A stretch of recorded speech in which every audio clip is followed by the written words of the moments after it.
So in that situation, you're addressing the spiritual needs of the people, which is what the people need. So even if you're speaking about current day events or something that you're passionate about, make sure that there's a spiritual element to it. Because this is once a week where people who might not even pray are coming to hear what you have to say. So you need to connect them to Allah subhanahu wa ta'ala. That is of the utmost importance.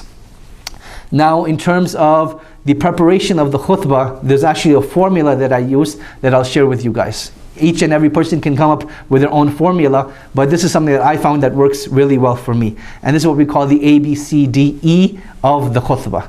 So the A is the captivating anecdote. Captivating anecdote. And a captivating anecdote starts off with one of three things. Either a story, either a question, or either a joke. These are the three things that a captivating anecdote will begin with. And the captivating anecdote, the purpose behind this is to grab the person's attention. So if a person has really beautiful recitation, then a person can start off with recitation of the Quran, and you grab the person's attention and you can start your khutbah there. So that's what you want to use. Now you'll notice that I mentioned joke. Is a person allowed to start off the khutbah with a joke? And we'll go back to our principle, is that the general principle is that this door is open until we have a specific proof to prove otherwise. So if your joke is going to grab the attention of the people, we say it is permissible to use that group, but understand that there will be consequences of that. Because your audience may not be used to this and accustomed to this. You know, I've heard about khatibs now using PowerPoint presentations in their Jummah, right? And to be honest with you, this is the way, you know, the world is moving forward, right? So if a PowerPoint presentation is going to help the people retain their attention, then this is something permissible to use, because there's nothing in the Sharia to come and prohibit this. A person might come and say, how about the hadith of Jabir that the Prophet ﷺ's face used to turn red when he used to deliver the khutbah? And we'll say, yes, that is true. Certain khutbahs, you will get angry, you will get upset. And you know, maybe that's when you give a very fiery, passionate khutbah. You're speaking about Gaza, you don't start off with a joke, right? That would be insensitive. But you're speaking about something else, you're speaking about, you know, the etiquettes of a husband and wife. You can start off with a joke, inshallah, there's no problem. But be prepared for the consequences. That your audience might not be used to it, there might be a backlash. So make sure you know your audience really, really well before you try to do something like that. So that is the captivating anecdote. You use something to grab the attention of the people. Either a story, a joke, whatever you can to grab their attention. You have beautiful recitation, you can go ahead and use that.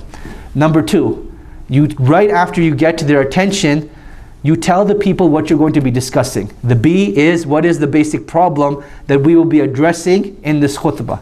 So today we're going to be speaking about charity. So the story that you mentioned, the ayah that you mentioned as your captivating anecdote, that should be related to charity. That's how the two will tie in together. And then you solidify the subject matter in their head.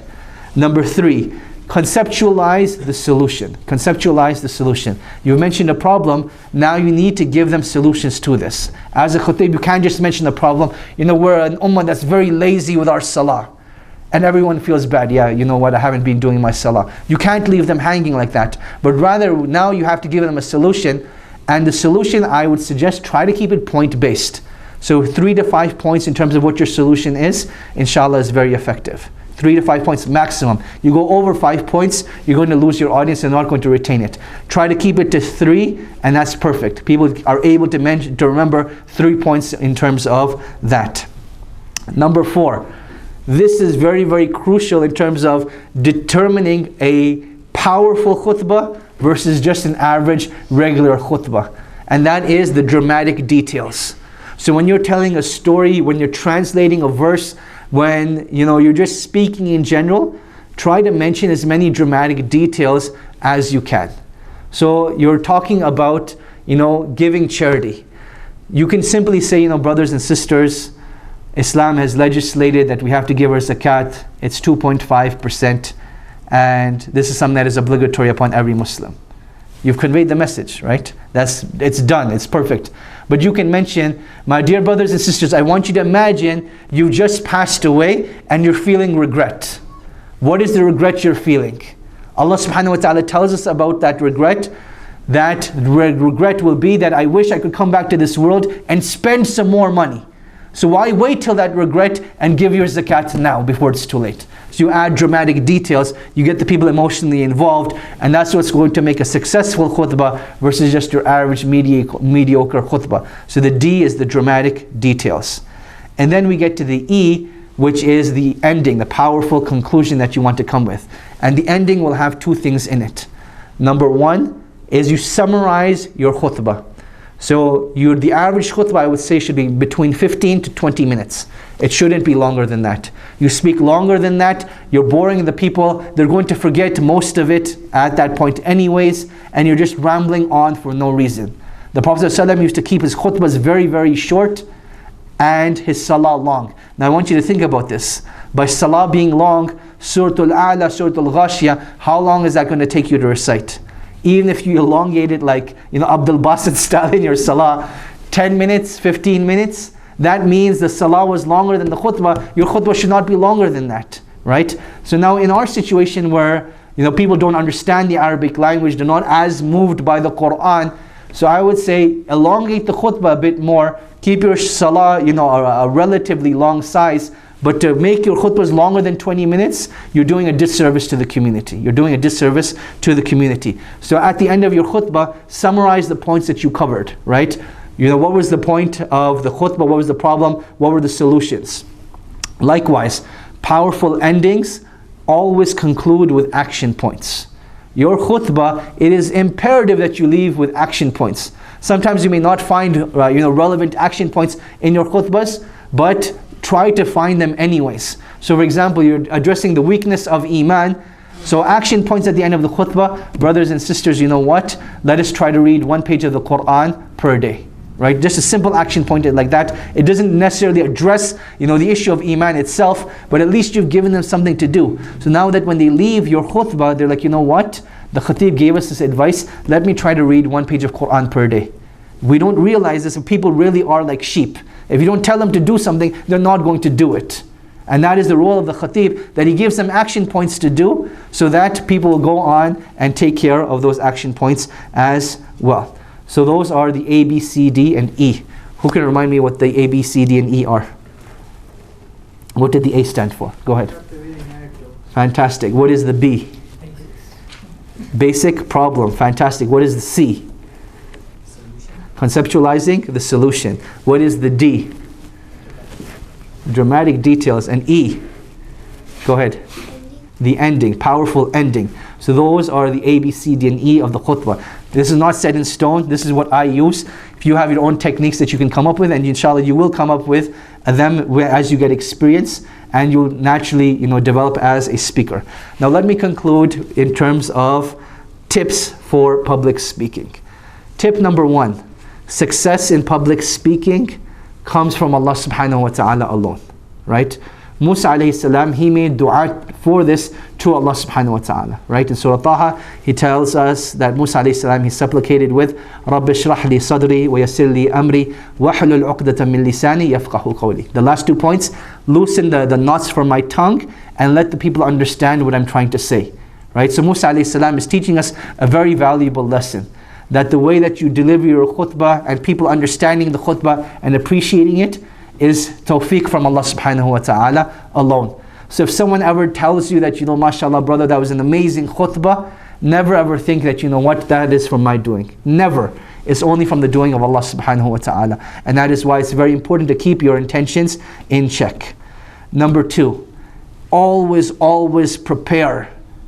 People think that, I've gotten into the habit of giving a khutbah, I can wake up, in my pajamas, change my clothes and show up on the minbar. It doesn't work like that.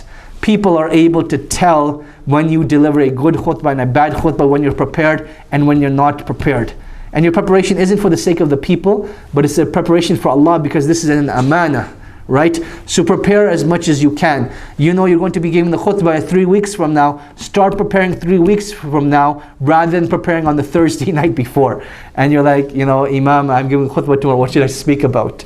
Don't do that. It's a disservice to the community, and it's showing that you're not fulfilling your responsibility and trust to Allah subhanahu wa ta'ala. Number 3, document and record. In terms of documenting your khutbahs, what I mean by this is type up your khutbahs, right? Type them up, keep them saved. I've created a Gmail account for myself called lectures.navaid@gmail.com. Every major lecture that I give or talk that I give, I type it up, I save it, and I send it to myself in case I ever need to reuse it again. Or number two is that the material is there and I can add to that material. So next time I'm giving a talk on the same topic, I have that material ready and I can add to it the more research that I do. So that's in terms of documenting. In terms of recording, this also serves two purposes. Number one is that when you get into the public spotlight, people are going to accuse you of saying things. Imam, you said this. Khatib, you said this. And you'll be like, no, I didn't say that. You have your recording as proof. So make sure your khutbahs are recorded so that there's, no one can ever accuse you of anything and you're in the clear at all times. Number two, the only way that you will improve is by feedback, right? So listen to your khutbahs yourself, share it with your close friends that you really, really trust, and get them to give you feedback on your khutbah. You do this, bi-idhnillahi ta'ala, you'll continue to develop as a speaker. And when it comes to criticism as a khatib, you have to understand there's no khatib on the planet that gives killer khutbahs every week. Every khatib has an off week.